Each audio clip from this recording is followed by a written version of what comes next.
Taste Tahoe. Cameron Pantling from Picchetti Winery is here in South Lake Tahoe in the studio, and we're talking wine. That's right. This is tis the season, correct?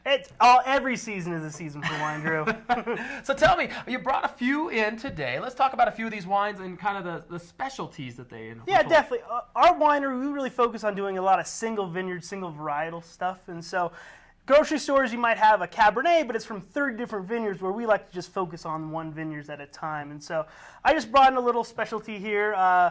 First one here is a white wine we do. We call it our Tahoe White, little signature bottle there, has a pine tree. Next one I have there is our rosé. It's a pink wine, but not as sweet as the white Zinfandels of the world. Sometimes those are cloyingly sweet. This is one we opened today. It's our Pinot Noir, and this is from Napa, from Carneros, the southern part of Napa. Beautiful Pinot. You get some red fruit, cherry flavors, and a little smokiness on the finish. And then we got this one? This one is our old vine Zinfandel. These vineyards were kept in during Prohibition. How many years ago was that, Cameron?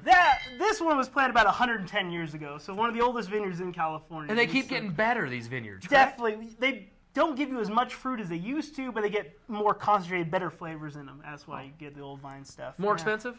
I'll be more expensive because we don't get that much from the vineyard. Yeah, see. Right here. And this is our port. It comes in the full-size bottle, and it's a great port because we don't age it as long as European ports, so it's not kind of that cough syrup heaviness. It's more like a late harvest in, but we do fortify it, so it's about 20% Still good for desserts? Beautiful dessert, all that cheesecake, good stuff? a lot of chocolate. The jamminess and the chocolate pair well with each other. Yeah. So tell me, you guys offer a wine tasting, $5. $5, yeah. You get to try 5 different wines. I'll normally have about 13 to 15 different wines on my list at times, so you get to pick the 5 you try. And if you purchase a bottle, what we do is we waive that $5 and we apply it towards the bottle price. So it ends up being a free tasting. So it's a great little deal. It's a good deal. Now you're going to teach me how to taste. Usually I'm a wine drinker. Yeah, you so this whole wine tasting thing. So yeah, definitely. So we got little glasses of our Pinot here. So the first step of wine tasting, you want to look at the color of the wine. First of all, what's the sample size? Is that a good sample size? It's a pretty good sample size. Yeah, we're a little more generous. I was going to say, you guys always, every time I'm there, it's like a half a glass taste. Definitely, but so you want to look at the color of the wine here. This is a really light red, see the Pinot Noir. Sometimes they get really deep, dark purple colors, and so this is kind of the boring step of the wine tasting.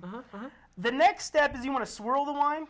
And what's this doing? This is really to release the aromas, because 80% of what you taste comes from your nose, well, your mouth only picks up the sweet, sour, bitter, salty. And so after you get a good swirl going is this aerating it as well? Yeah, it's releasing the aromas. Yeah, definitely. It's making opening it up a little bit more. Opening it up. I like the terminology. There we go. And the next step is you want to smell it. Okay. And when you smell it, you really get your whole nose in there. You do it correctly. Sometimes, not like a science experiment. What am I smelling for? Just like oak flavor? Yeah, you might get some fruit, red cherry flavors in there. Just don't want to snort it up, right? That's right. Don't inhale. There we go. That smells good. Oh, yeah, very. Yeah. Okay, so I identified the flavors. And then the next step, you get to put in your mouth. Find a good drink of stuff. Always the better. But when you put it in your mouth, you don't want to swallow it immediately. You want to kind of swirl it around, hold it for a little bit. And because we're just doing a tasting, rather than catch it above, we're just going to put a little spittoon. So here, I'll show you how the professionals do it. People still spit it out, right? Yeah, definitely. So I'll show you how the professionals do it. Okay, professionals.